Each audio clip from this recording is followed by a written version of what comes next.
The Galactic Assembly had ruled the stars for 12,000 years. 7 ancient races sat at the top of all civilization.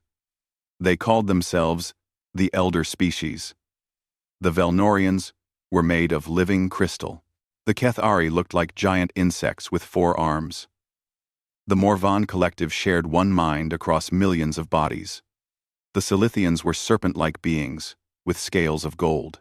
The Drenari Empire was a race of warriors with gray skin and red eyes.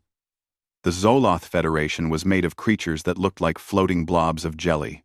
And the Kurathi Dominion was a species of bird-like aliens, with feathers of blue and silver. These 7 races had decided long ago that they were the most important beings in the universe. They made the laws. They controlled trade. They chose who could travel between stars and who could not. Any species that wanted to join the galactic community had to ask them for permission. 40 years ago, humans had arrived. Daniel Carter remembered reading about first contact when he was just a boy in Ohio.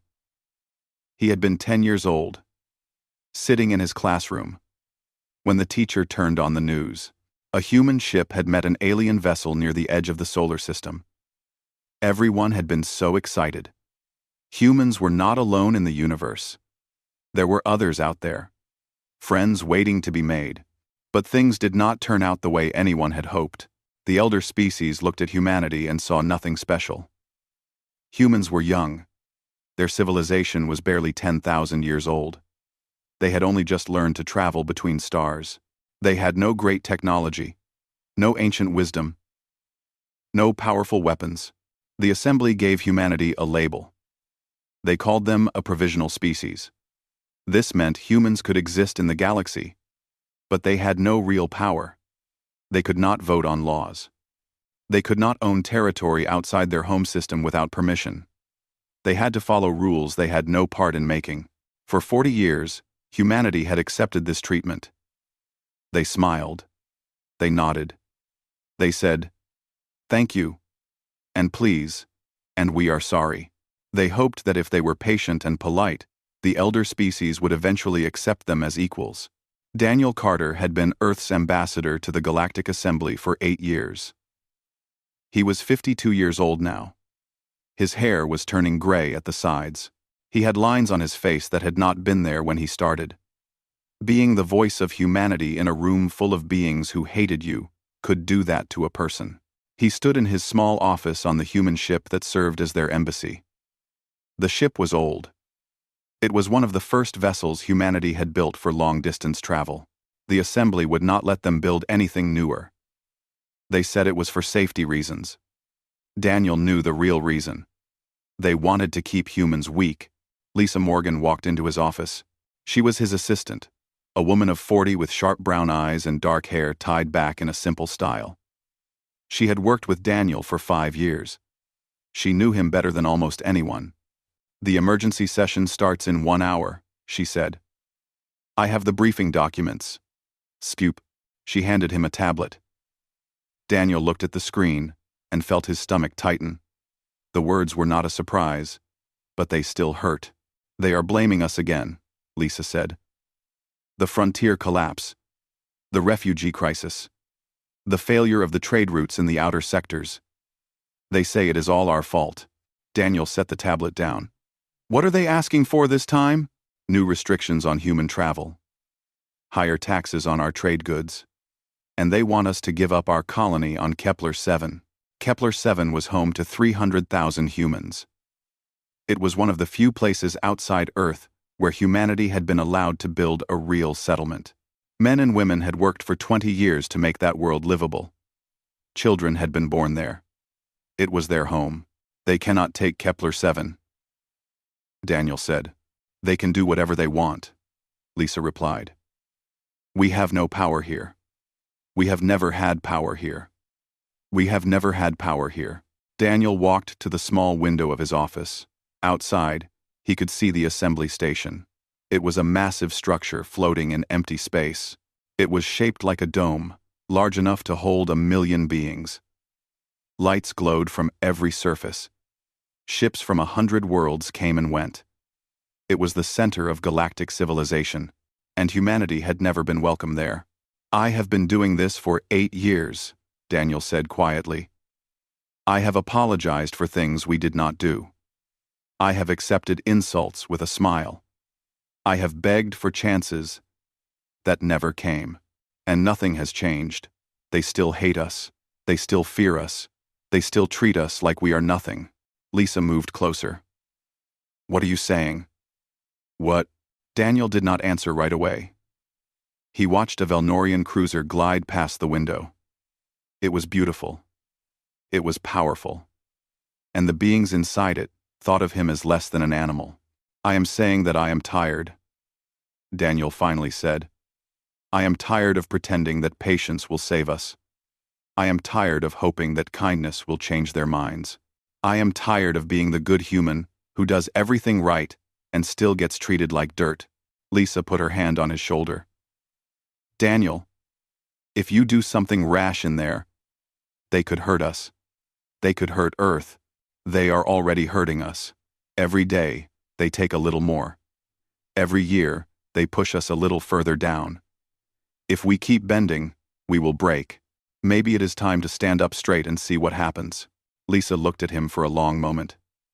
She had known this day was coming. She had seen it building in him for years. The small hurts adding up. The quiet anger growing stronger. Whatever you decide, she said, I will stand with you. Daniel nodded. He picked up his simple gray jacket and put it on. The elder species wore robes of gold and silver. They covered themselves in jewels and symbols of power. Humans wore plain clothes. It was one of the many things the aliens mocked them for. Today, Daniel did not care about their mockery. Today, something had changed inside him. He did not know exactly what he was going to do when he entered that chamber. But he knew one thing for certain. He was done apologizing. The walk to the assembly chamber took 15 minutes. Daniel and Lisa passed through corridors filled with aliens of every shape and size. Some of them looked at the humans with curiosity. Most looked at them with disgust. A few did not look at them at all, as if they were invisible. When they reached the great doors of the chamber, a Velnorian guard blocked their path. His body was made of blue crystal, and his eyes glowed with cold light. Humans enter last, the guard said. Daniel waited. He had waited so many times before, but this time, the waiting felt different. This time, it felt like the calm before a storm. When the doors finally opened, Daniel Carter walked into the chamber. He took his place on the human platform, the smallest and lowest in the room. He looked up at the 7 great thrones where the leaders of the elder species sat, and for the first time in 8 years, he did not feel small. He felt ready. The assembly chamber was the largest room Daniel had ever seen. It stretched upward like the inside of a mountain. Thousands of platforms floated at different heights, each one holding representatives from different worlds. Lights of every color filled the air.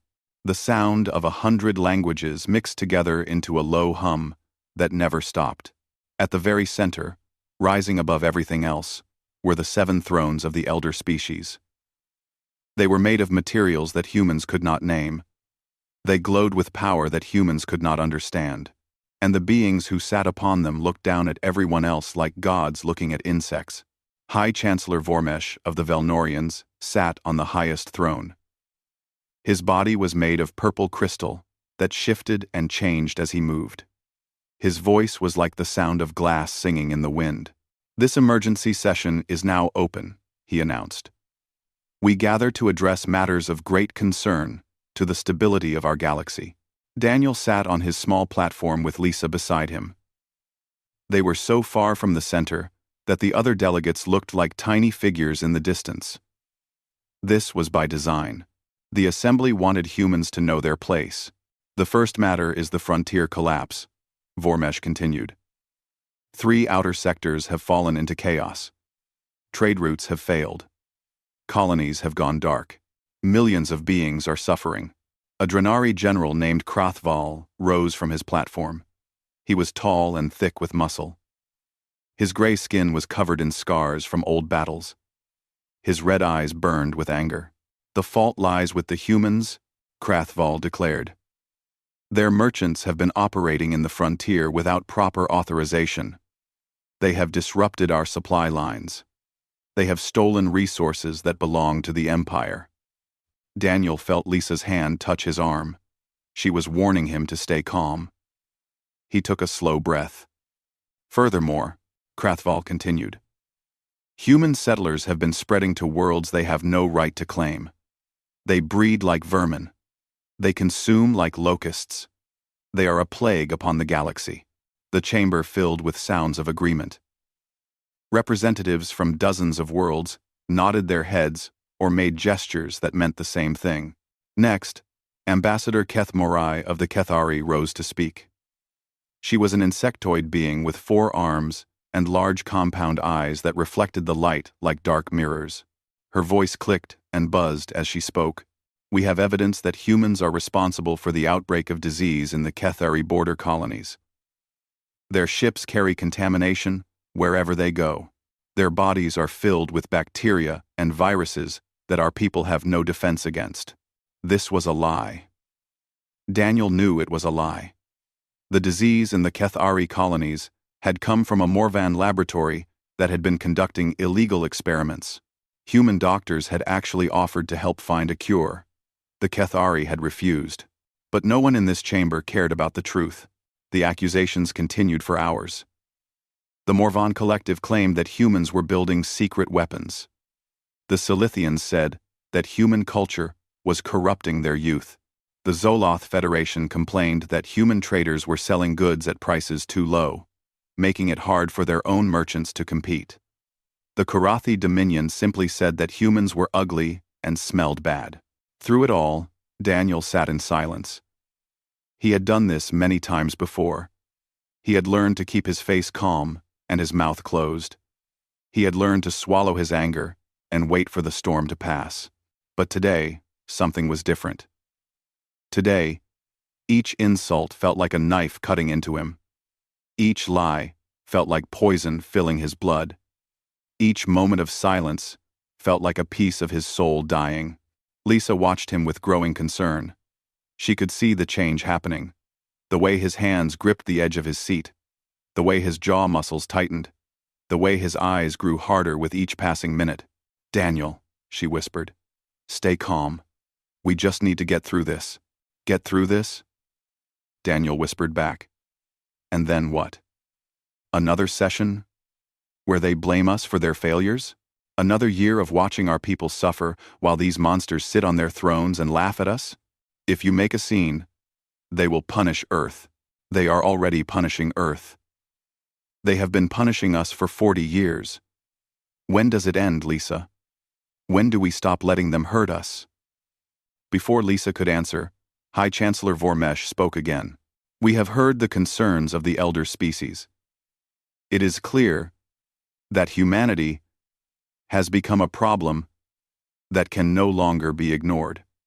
Their presence in our galaxy has brought nothing but chaos and suffering. He paused, and his crystal body glowed brighter. Therefore, I propose that we reconsider the provisional status of the human species. Perhaps it is time to remove them from galactic affairs entirely. Perhaps it is time to confine them to their home system and forbid them from traveling among the stars. The chamber erupted in cheers. Thousands of voices called out in support.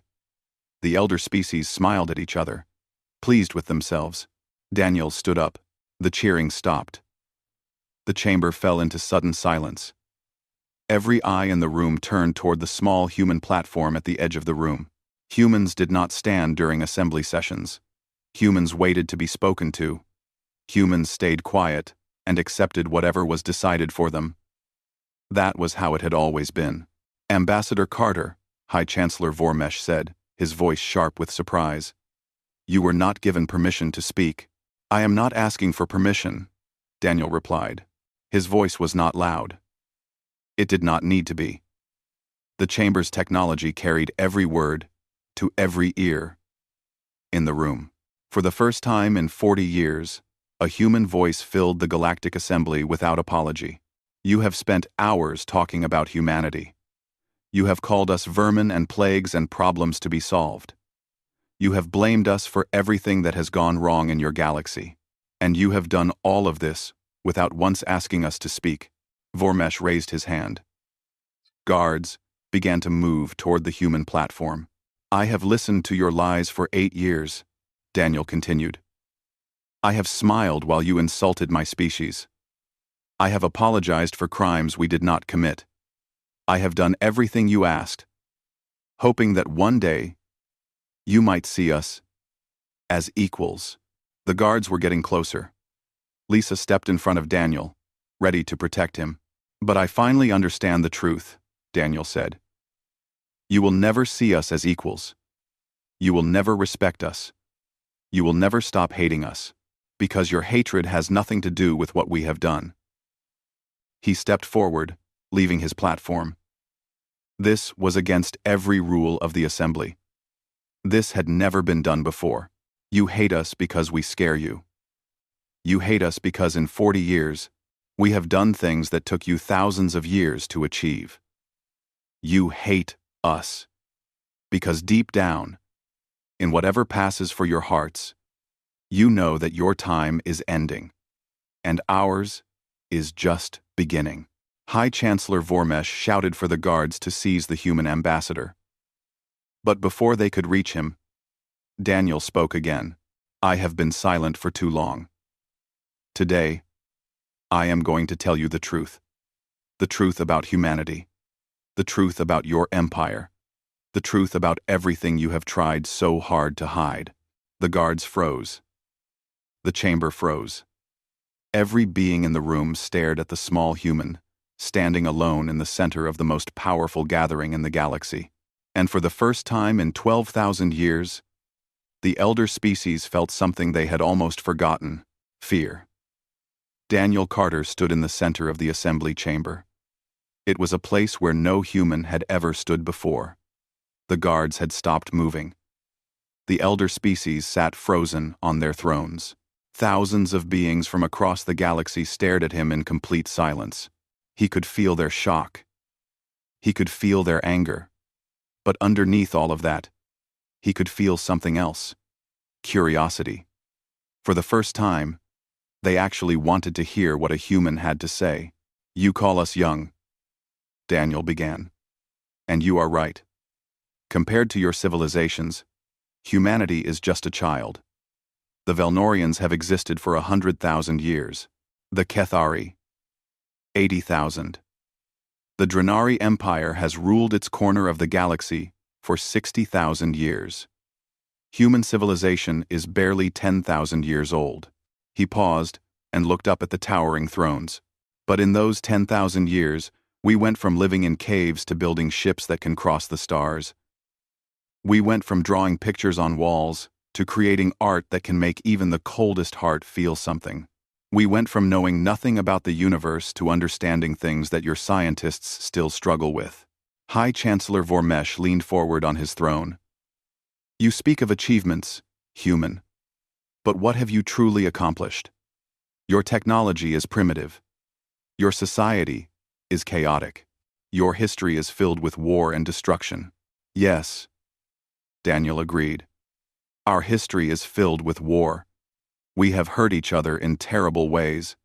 We have made mistakes that cost millions of lives. We are not perfect. We have never claimed to be perfect. He turned slowly, making sure every being in the chamber could see his face. But we learned from those mistakes. Every war taught us something about peace. Every tragedy made us value life more. Every failure pushed us to try harder. That is what makes humanity different. We do not hide from our flaws. We face them, we fight them, and we overcome them. The Kethari ambassador made a clicking sound of disgust. Pretty words, but words do not change reality. Humans are still weak. Humans are still primitive. Humans are still beneath us. Daniel smiled. It was not a friendly smile. Let me tell you about weak and primitive. 600 years ago, a plague struck the Kethari homeworld. A disease that killed quickly and spread faster. Your scientists said it was impossible to cure. Your leaders decided the only answer was to quarantine the infected regions and let 12 billion of your own people die. The chamber grew very quiet. This was not something the Kethari liked to talk about. 30 years ago, that same disease appeared on Earth. Our doctors had never seen anything like it. We had no medicine that could fight it. According to every expert in the galaxy, we should have done what you did. We should have locked away the sick and waited for them to die. Daniel shook his head. But that is not what we did. Our scientists worked day and night. They shared their research with anyone who would listen. Doctors from every country on Earth came together. Enemies put aside their differences. People who had hated each other for generations worked side by side. And in 18 months, we created a cure. He pulled a small device from his pocket and held it up. This is a data chip containing the formula for that cure. We offered it to the Kethari for free. Do you know what your government said? They said they did not need help from primitives. They said they would rather let their people die than accept a gift from humans. Ambassador Keth Morai stood up in fury. That is a lie. That is propaganda designed to make us look bad. I have the transmission logs. Daniel replied calmly. Date, time, and every word that was spoken. Would you like me to play them for the assembly? Keth Morai sat down without another word. Daniel turned to face the Morvan collective. They were strange beings, sharing one mind across millions of bodies. They spoke with one voice and moved with one purpose. The Morvan accuse us of building weapons. But 3 years ago, a Morvan research station had an accident. A biological agent was released. It could have spread across an entire sector and killed billions. Who stopped it? Not the Morvan. Not the assembly. Human scientists volunteered to enter the contaminated zone.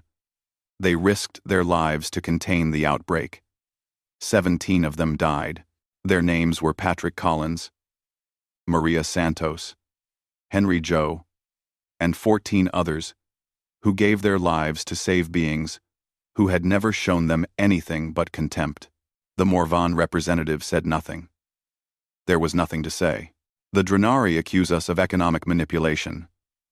But your empire has been charging human colonies triple the standard rate for basic supplies.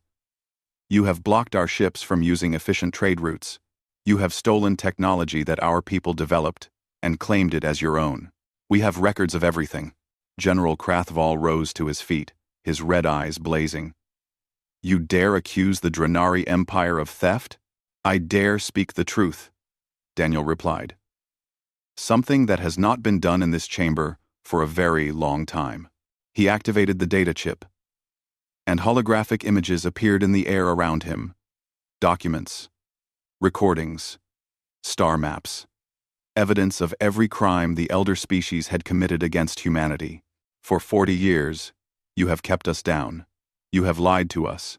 You have stolen from us. You have treated us like animals, and we have taken it. We have accepted it. We have hoped that if we were patient and good, you would eventually accept us. Daniel's voice grew harder. But we were never going to be accepted. That was never the plan.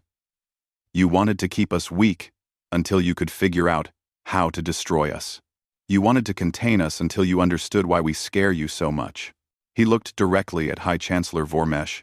I will tell you why we scare you. We scare you because we do not give up. We scare you because we face death and suffering, and we keep going. We scare you because in 40 years of trying to break us, you have only made us stronger. The holographic displays showed more images. Human colonies that had been destroyed. Human ships that had been attacked. Human lives that had been lost because of the Assembly's actions. These are the people you have hurt. Families. Children. Innocent beings who only wanted to live in peace. You call us the problem. But we are not the problem. We have never been the problem. How?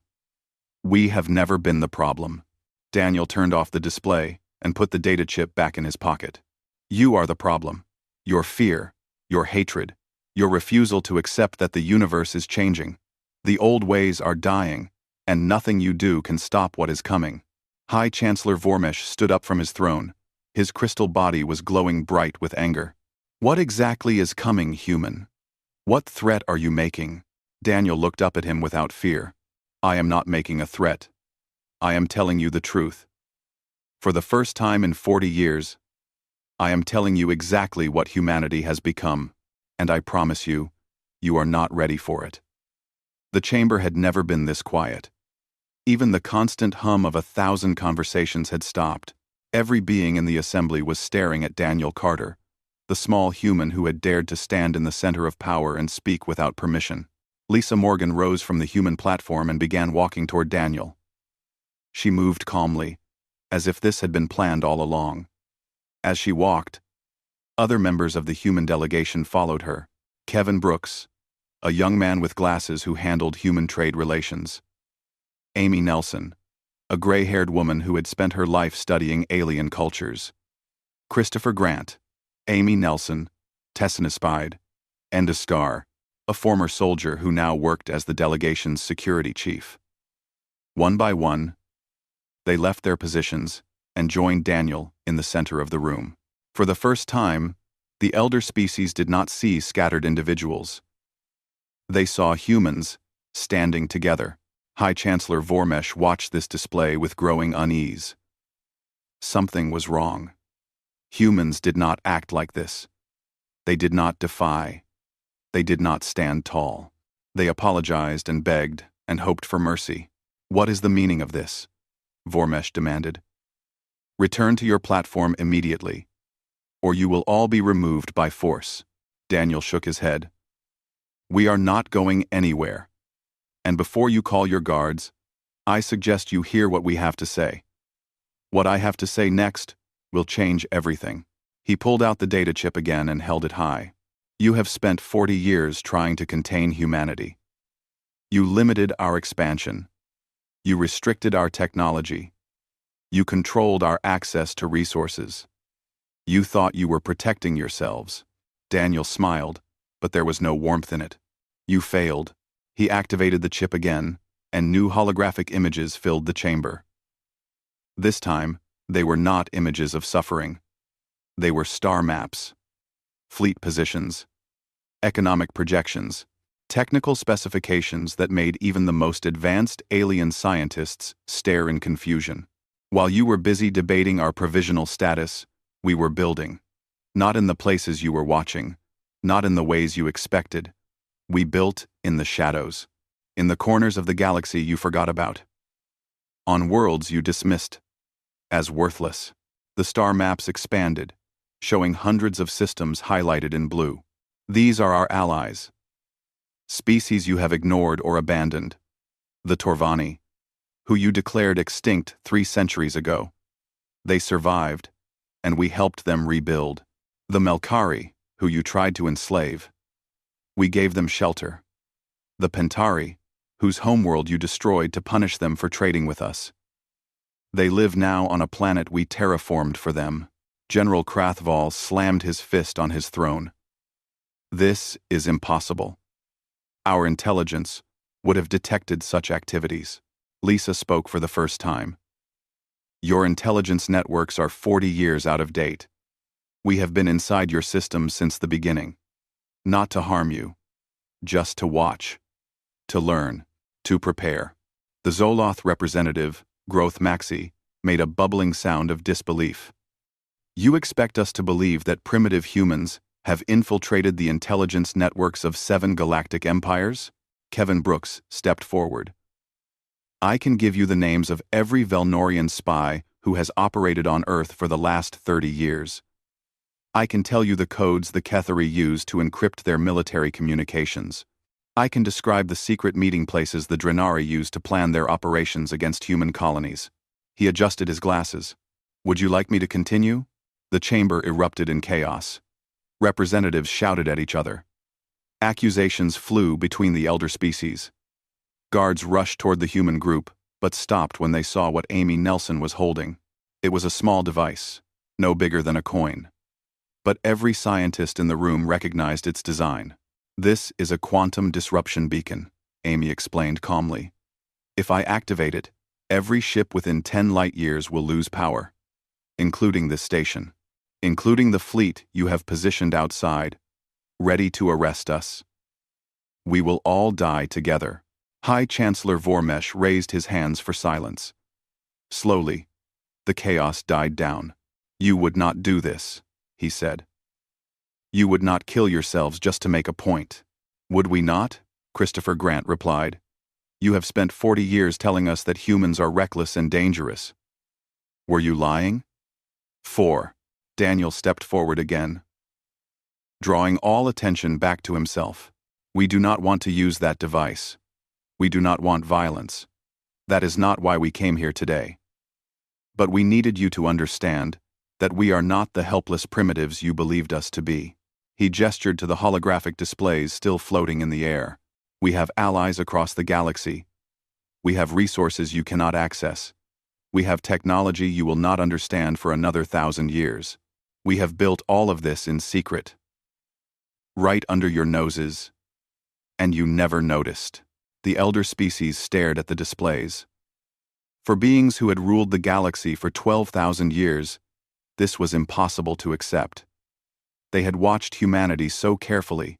They had controlled every aspect of human development. The trade routes in the frontier are not failing because of human interference, Daniel continued. They are failing because the species you have exploited for centuries have found a new partner. Us. We offer fair deals. We treat them with respect. We do not take everything and give nothing in return. He pointed to another section of the display.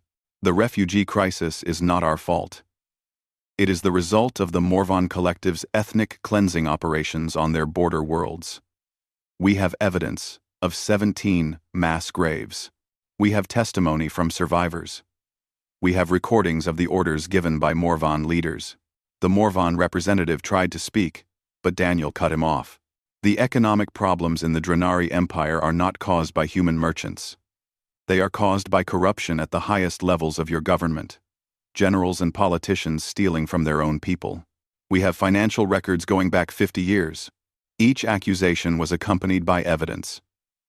Documents, recordings, images, things that could not be denied or explained away. We have spent 40 years gathering the truth, Daniel said. Every secret, every crime, every lie. And we have it all stored in locations you will never find. High Chancellor Vormesh stood up from his throne and floated down to the center of the chamber.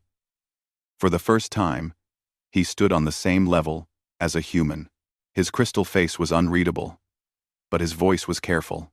What do you want? Daniel met his eyes without flinching. We want what we have always wanted. A place in this galaxy. Not as servants or pets or provisional species. As equals. True equals who sit at the center of this chamber. Not the edges. And if we refuse?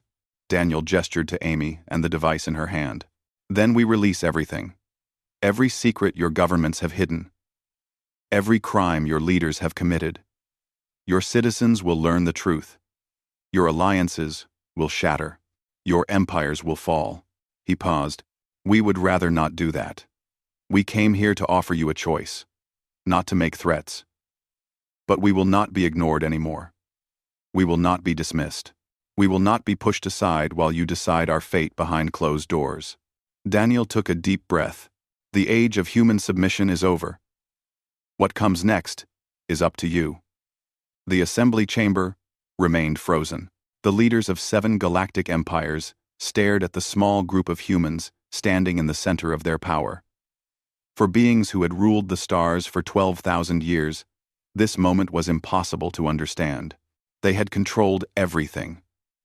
They had watched everything. And somehow, humanity had grown right under their noses without them knowing. High Chancellor Vormesh stood face to face with Daniel Carter. The Velnorian leader was made of living crystal, beautiful and ancient. Daniel was just a man in a simple gray suit. But in that moment, they were equals. You speak of choices, Vormesh said slowly. But what you describe sounds like a threat. Give us what we want, or face destruction.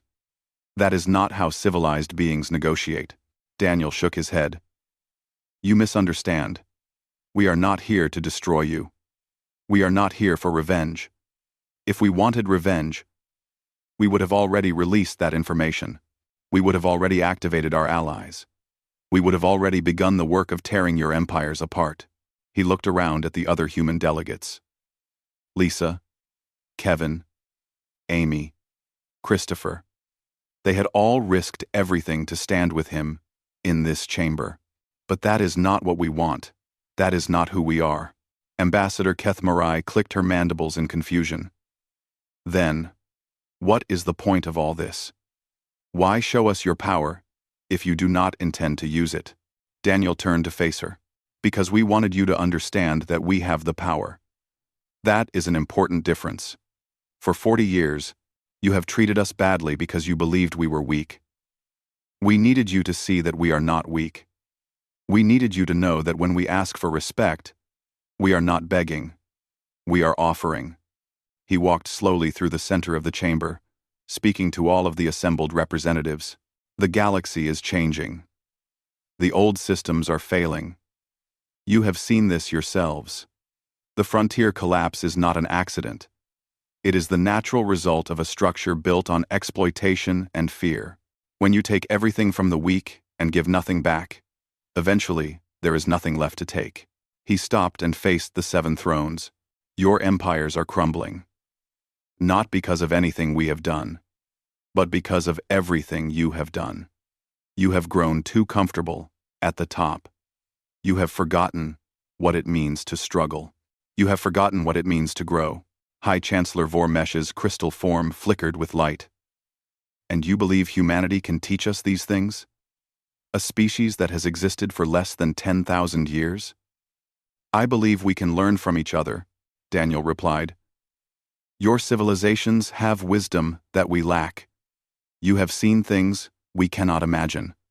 You have survived challenges we have yet to face. There is so much we could learn from you. He paused. And there is much you could learn from us. Adaptability, creativity, the ability to face failure and get back up, the willingness to change when change is needed. These are not weaknesses, they are strengths. The chamber was silent. For the first time, the elder species were actually listening. We are not asking you to bow to us, Lisa Morgan said, stepping forward to stand beside Daniel. We are asking you to stand with us, as partners, as equals. The universe is vast. There are threats out there that none of us have faced. Dangers that will require all of us working together. General Krothvol stood up from his throne. His red eyes were still filled with anger. But something else was there too. Something that might have been doubt. How can we trust you? You have just admitted that you have been spying on us for 40 years. You have threatened to destroy our governments. You have shown us that everything we believed about you was wrong. Daniel nodded. You are right to be suspicious. Trust is not built with words. It is built with actions over time. We are not asking you to trust us today. We are asking you to give us the chance to earn your trust. He reached into his pocket and pulled out the data chip again. This contains everything. Every secret we have gathered. Every plan we have made. Every ally we have recruited. I will give it to you. Right now. As a sign of good faith. The chamber erupted in shocked murmurs. This was not what anyone had expected. In return, Daniel continued, we want 3 things. First, a seat at the center of this assembly. Not the edges. The center, with full voting rights on all matters that affect the galaxy. Second, recognition of all human colonies as sovereign territories, no more forcing us to give up worlds we have built. Third, a public acknowledgement of the wrongs that have been done to humanity and other marginalized species. He held out the data chip. These are fair terms. And they are our only terms. This is They are our only terms. High Chancellor Vormesh looked at the chip in Daniel's hand. He looked at the other leaders of the elder species. He looked at the thousands of representatives watching from their platforms. For 12,000 years, the assembly had operated in a certain way. Changes came slowly. New species were added to the bottom, not the top. That was how things were done. But this human was not asking. He was offering a trade. Power for respect, secrets for partnership. After a long moment, Vormesh floated closer to Daniel. His crystal hand reached out and took the data chip. "You are either very brave or very foolish," the High Chancellor said quietly. "You have just given away your greatest weapon." Daniel smiled. "That was not our greatest weapon. That was just information." "Then what is your greatest weapon?" Daniel looked at Lisa, at Kevin, at Amy, at Christopher. He thought of the billions of humans on Earth and in the colonies. He thought of the allies they had made across the galaxy. He thought of everything humanity had survived and overcome. Our greatest weapon is each other. Our ability to work together. To sacrifice for one another. To keep going even when everything seems lost. You cannot take that from us. You cannot destroy it. And as long as we have it, nothing can truly defeat us. High Chancellor Vormesh was silent for a long time. Then, slowly, he descended from the air and stood on the ground of the chamber. For the first time in galactic history, a High Chancellor of the Assembly stood at the same level as the beings he led. He extended his crystal hand toward Daniel Carter. "Perhaps," Vormesh said quietly, "it is time for things to change." Daniel shook his hand. Outside the chamber, representatives began to talk. Some were angry. Some were confused. Some were hopeful. The decision would not be made today. There would be debates and arguments and struggles in the days ahead. Old prejudices would not disappear overnight. There would be setbacks and disappointments. But as Daniel Carter walked out of the assembly chamber with his fellow humans beside him, he knew that something important had happened. For the first time in 40 years, humanity was no longer begging for a place in the galaxy. They had claimed it, and nothing would ever be the same again.